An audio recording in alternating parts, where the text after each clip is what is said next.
Hello everyone, this is Nate Fosse here. This is a quick tutorial on how to get your data into RStudio. Essentially there are 4 basic steps. We're going to use the Titanic data file as an example. This is an R data file. It is a type of data file that is unique to R, the base R programming language, or to RStudio. And we're going to show you how to upload this kind of data file. Now of course, you can upload other kinds of other kinds of data files, but here we're going to focus precisely or in particular on what are called R data files. These are data files explicitly used within the R environment. Now, so the first thing we're going to do is we're going to download the Titanic data file from the course website. And of course, this is the Harvard web link, and we'll navigate to that.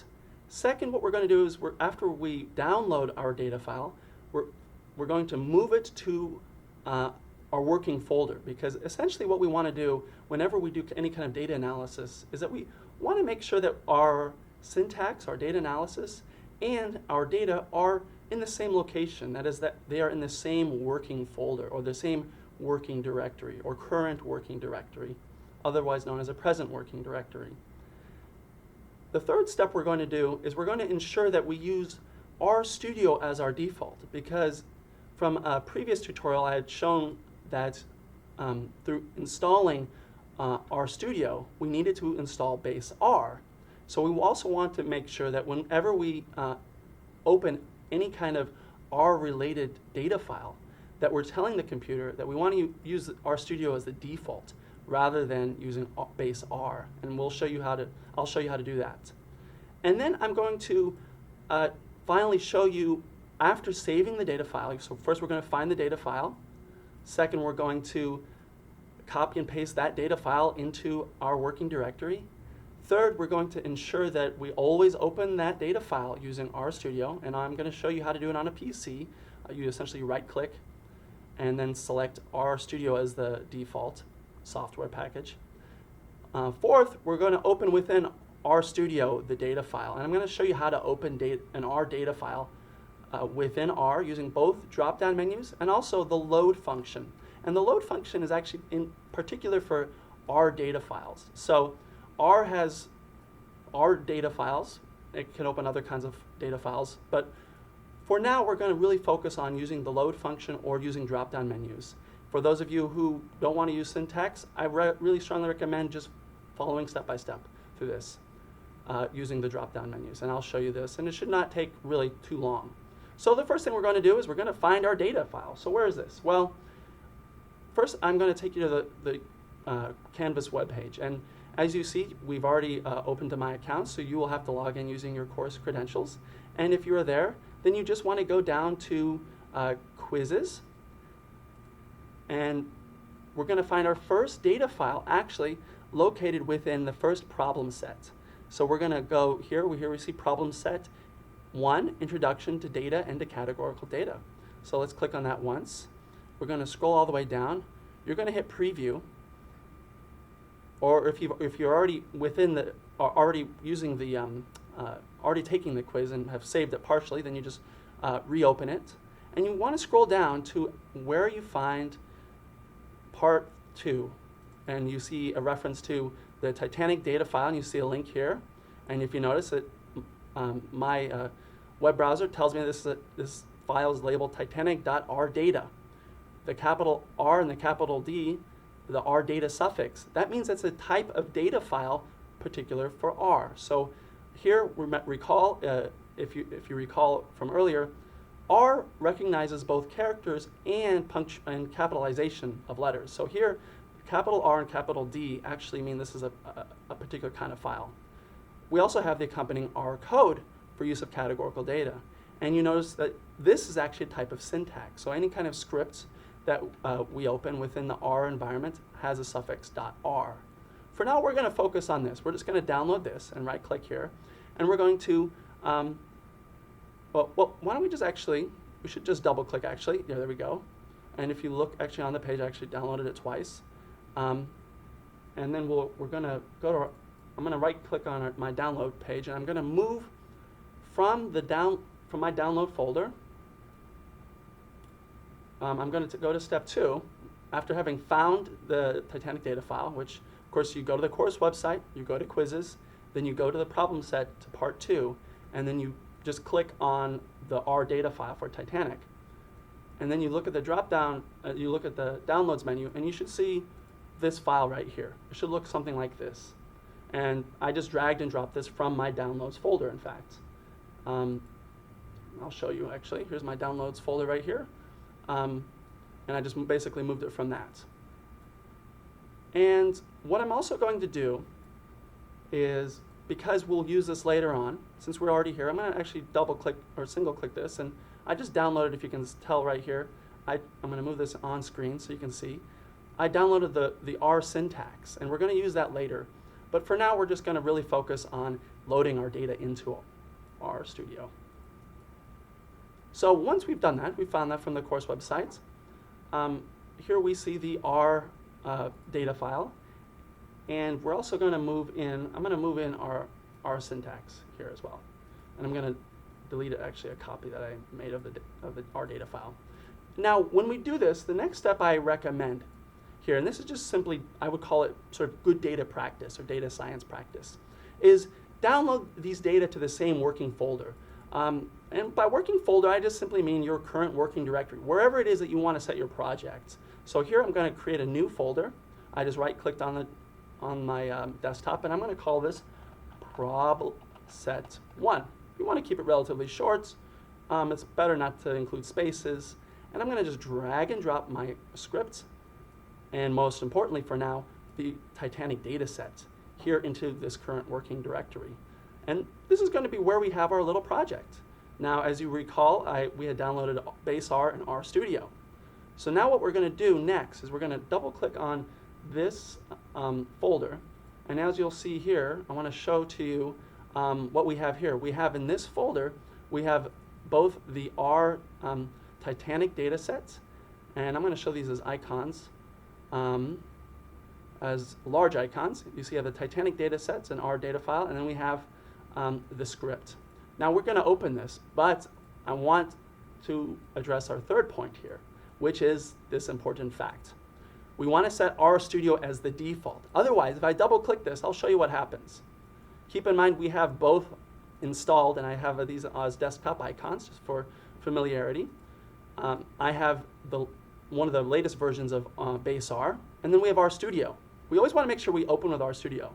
Now, of course, if I just double click on this, I'll show you what happens. Actually, I already set this as the default, so we're already pretty good here. And if you'll see this is actually a history file, but we don't need to worry about that. Typically, when you start a new session, I wanted to show this. Open with, and then I'm going to set this as R for Windows, GUI front end. This is base R, and this is what happens if you actually don't set. You don't want to save this workspace image, but I just want to first show you what happens if you do not set R Studio as the default. So this is what happens. I just actually set this as, well, I already set this as R Studio. I do want to close this. Close. Okay, I'm going to show you what happens when you set as choose the default program, and then I select R for Windows, and I always will open with R for Windows. It actually opened base R, but I want to see if we opened Titanic. Let's see if we actually can see Titanic. I'll list the objects here within the workspace rather. Okay, so here we see I loaded Titanic into R, base R, and you don't want to do that. You can do everything you want within R Studio as within R. I mean, this is base R is fine, but I would really recommend, I'm not going to save the workspace image. I would really recommend, because when you first start and install anything, before you even touch R, you really want to set the default. So in my PC, I simply right-click on my data file rather, and then I say open with, and then I go down and I select the default program, and then I select R Studio, and then I click OK, and it says, and I make sure that this is selected here. Always use the selected program to open this kind of file. So what we did is now is we set as our default program the Titanic data set. I'm going to And as you see right here, you actually have the data file. You have the, well, you should have it here. Let's just see. And I'm going to actually close out of the R session here. So now I'm going to double click one more time, and we're just going to double check to make sure that we have this open. And here, exactly, this is what you should see. You should see a data file that has 1,045 observations and 6 variables. So what we just did is we opened what we have in our working folder, this R data file. And this is different than what is saved within, what is installed with our base R or RStudio, because our base R and RStudio includes a data set called Titanic. So if we just actually didn't install this, we could accidentally install a data set called Titanic. I just want to make sure that when you open the data file, you just want to make sure you look to your environment. So you may have another tab here. Go to your environment tab, and after double clicking, I'll show this one more time. After double clicking the Titanic data file, our data file, you should click on the environment page and then check to see that you have this many observations and these many variables. And from there, you essentially have the file. And if we want to work within RStudio, let's just create a new R script. And we're going to save this R script file, save as. We're going to save this R script within our present working directory. So we'll just do, let's say, load R script. And it automatically saved it as an R script. And I'm just going to show you, I'm going to create a little comment here. I like to do this just to delimit, what you're doing within your script itself. I'm going to show you, first of all, that first how to load a data set within R, within the R menu system. And that's the last step that I have here. There are 2 ways of actually uploading within RStudio as a data file. So you could just double click at this point, the actual data file. But I want to show something else. I want to show that basically, let's just say we open this script here, and we'll see that we have actually saved the session. I saved what I typed here, but you'll see if you look at the environment, there's nothing listed here in the environment. There's no data set to remember.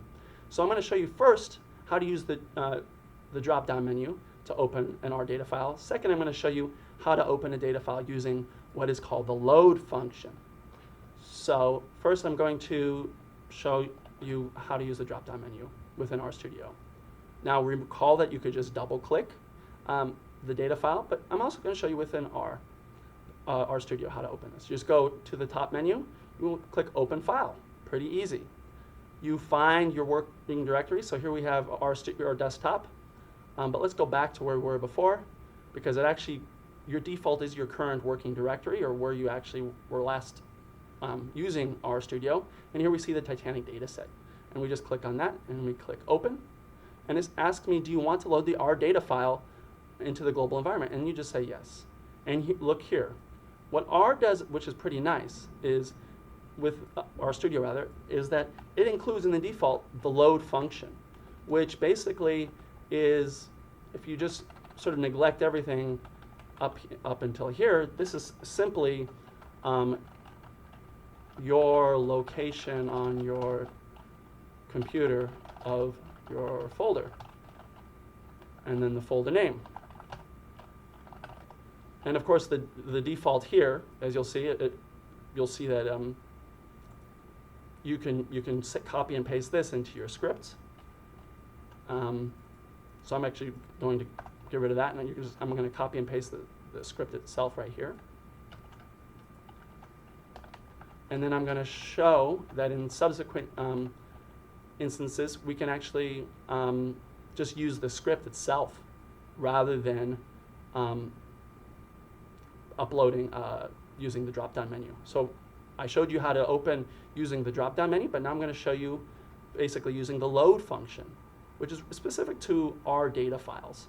We're not going to focus on other kinds of data files, although that's relevant, but this is really all you need if you just want to use the command. So I'm going to actually remove this. This is the little brush, a little broomstick, and you'll see that the environment is now empty, and we can confirm that. If you want to type in this little function called list, and you'll see there's nothing here. And what we're going to do is we're going to just basically highlight this, and we're going to click run, and we're running our scripts, and now we see that we have our data set open. So that's basically it. So just to review,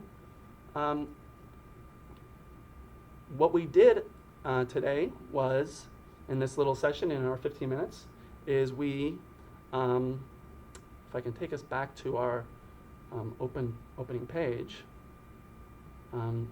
we basically had 4 steps. We went to the course website to open our, to find our data file.